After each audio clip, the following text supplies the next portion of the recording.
To achieve the opportunities they deserve in life, our students need academic success. But they also need skills and mindsets in order to overcome the many challenges they face in life. Given our limited time in the classroom with our students, we can't teach everything. We must choose the most important skill to prioritize based on our students' context. The act of diagnosis is the beginning of this. For example, from his kindergarten classroom in Mumbai, Arnab saw that his students needed to learn to be resilient to poverty and violence. Vivian in Buenos Aires made a different statement. In my area, many low-income families send their kids to state schools. However, students stay at school and do nothing, or are even sent back home many times because teachers do not attend their own classes.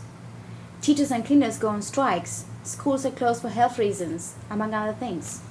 In this fellowship, we chose to focus on independence and resilience as a trait that would help students move onto a path to overcome the challenges of their context. Independence was necessary for our students to develop skills, which will enable them to take responsibility for their learning and striving for excellence. Resilience was the choice of the fellows who decided their students need to take problems as opportunities and find ways to face them and solve them. However, we would encourage every teacher to look carefully at their own students and their context, much like Vivian did, to determine which trait to prioritize. There's no one right answer. It's picking and prioritizing, the act of focusing as a teacher. That is important. In order to plan the steps that will achieve our goals, we must first determine the starting level of our students. Bridget, working with Aboriginal students in Northern Australia, found that her initial diagnostic tool did not yield the data she was looking for because students gave desirable answers and lacked honesty. As such, it took her more than one try to accurately diagnose her students. Though difficult, she found this process worthwhile because of the insight it yielded on her students. Similarly, Gully looked at her initial data and realized her students were below where she had thought they were, so she changed her priorities. The diagnostic data helped Gurley identify what her students most needed. In order to reliably assess students on a trait such as resilience, it is important to determine measurable objectives.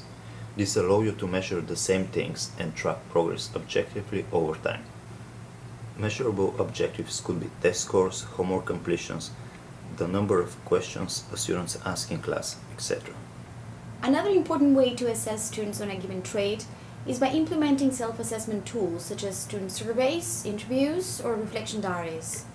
Taking alone, however, we discover that student self-assessment is not an accurate tool for diagnosis. Like Bridget, Elisa, who taught in Madrid, wrote, "My students tended to answer what they wanted me to hear." That isn't to say that self-assessment isn't useful. We have found that self-assessment is a good way to build awareness about the trait with students, but the information it provides should be verified with other tools. Avital did this well with her students in Jerusalem.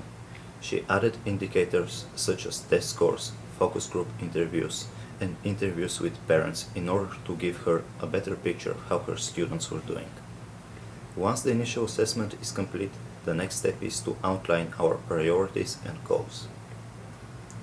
Tilba, who focused on independence in her Karachi classroom, planned a classroom project based on student observations, survey data, and interviews.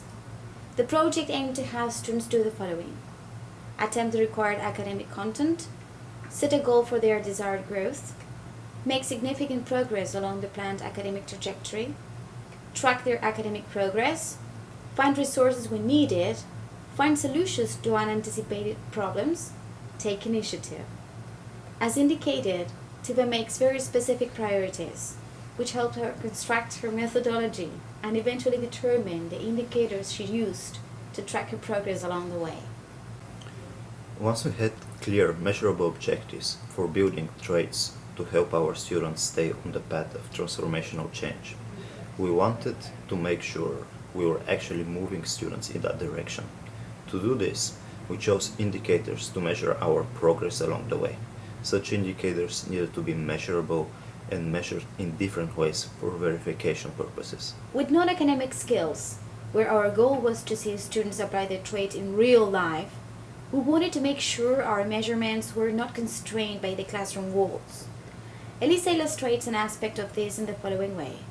Most of them answered very positively to surveys and interviews, but their real actions in class and outside the classroom made me realize they needed to develop their resilience in order to have more opportunities to succeed in life and to have the ability to choose their future and not let external factors choose their future for them. In other words, Elisa discovered measuring mindsets through student surveys was not enough. She needed to measure behavior too, because it was the behavior that she was trying to change. Once Georgi decided what skills and mindsets he wanted to develop, he devised a system that would track students' progress. He helped empower students not to give up when facing difficult challenges. He constructed a project where the students faced tasks with increasing difficulty. Each task was independent from the others, so if a student was stuck on one, he or she can proceed nevertheless. This showed Georgi if the students give up or they continue pushing no matter what. Georgi's project relied on constant monitoring throughout the entire process. Once the initial diagnosis was complete and the indicators were determined, he was able to follow the progress very accurately. Georgi's story shows the importance of focus.